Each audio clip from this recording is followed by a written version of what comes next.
মাননীয়া, আমার বাড়ির সামনে রাস্তার মোড়ে আপনার ছবিটা জ্বলজ্বল করছে।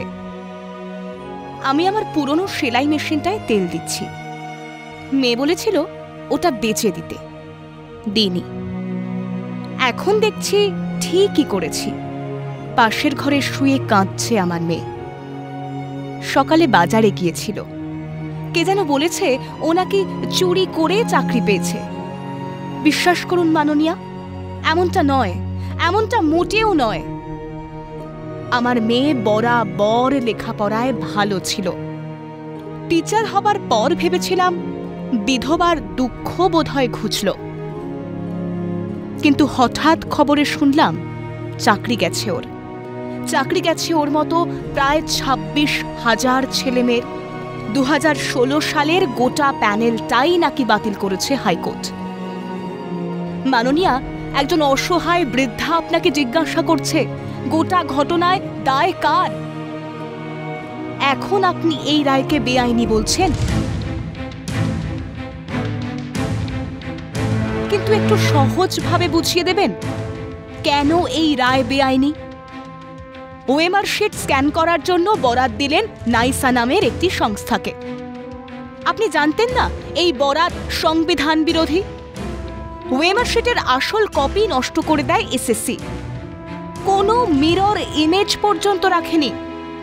বলতে পারেন এর পিছনে যুক্তিটা কি ছিল? প্যানেলে নাম নেই এমন ব্যক্তি চাকরি পেয়েছে, সাদা খাতা জমা দিয়ে চাকরি পেয়েছে, কম নম্বর থাকা সত্ত্বেও চাকরি পেয়েছে, মেধা তালিকায় প্রার্থীদের নম্বর পর্যন্ত প্রকাশ করা হয়নি। এর পরেও আপনি বলবেন সব কিছু হয়েছে নিয়ম মেনে? এর পরেও বলবেন আদালতের সিদ্ধান্ত বেআইনি? শুধু কি তাই, বেআইনি নিয়োগ আড়াল করতে সুপার নিউমেরিক পোস্ট তৈরি হয়েছিল। সে সবই তো আপনার অনুমতিতেই হয়েছিল। এই অতিরিক্ত শূন্যপদের সুবিধা পেয়েছিল অঙ্কিতা অধিকারীর মতো প্রভাবশালী বা বিত্তশালী পরিবারের মেয়েরা।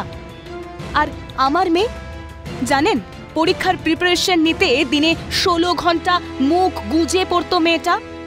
খিদে তৃষ্ণা ভুলে গিয়েছিল। কার পাপে আজ ওর এই শাস্তি বলতে পারেন?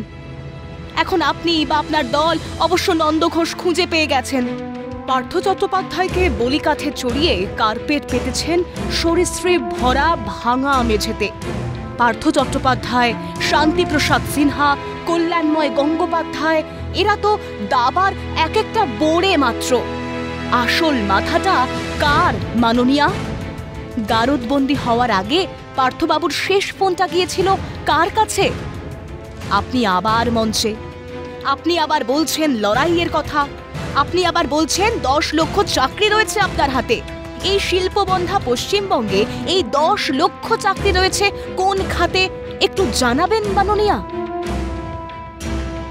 আমার মেয়ে চপ ভাজতে পারে না, আমার মেয়ে পিঠে বানাতে পারে না।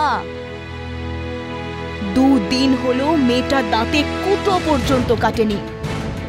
আপনি তো রাজ্যের জন্য অনেক কিছু করেছেন, ভিক্ষার চাল দিয়েছেন, খয়রাতের 1000 টাকা দিয়েছেন, কেবল যোগ্য ছেলে মেয়েদের চাকরিটাই দিতে পারেননি। অপরাধ নেবেন না। ইতি এক অসহায় রাজ্যবাসী।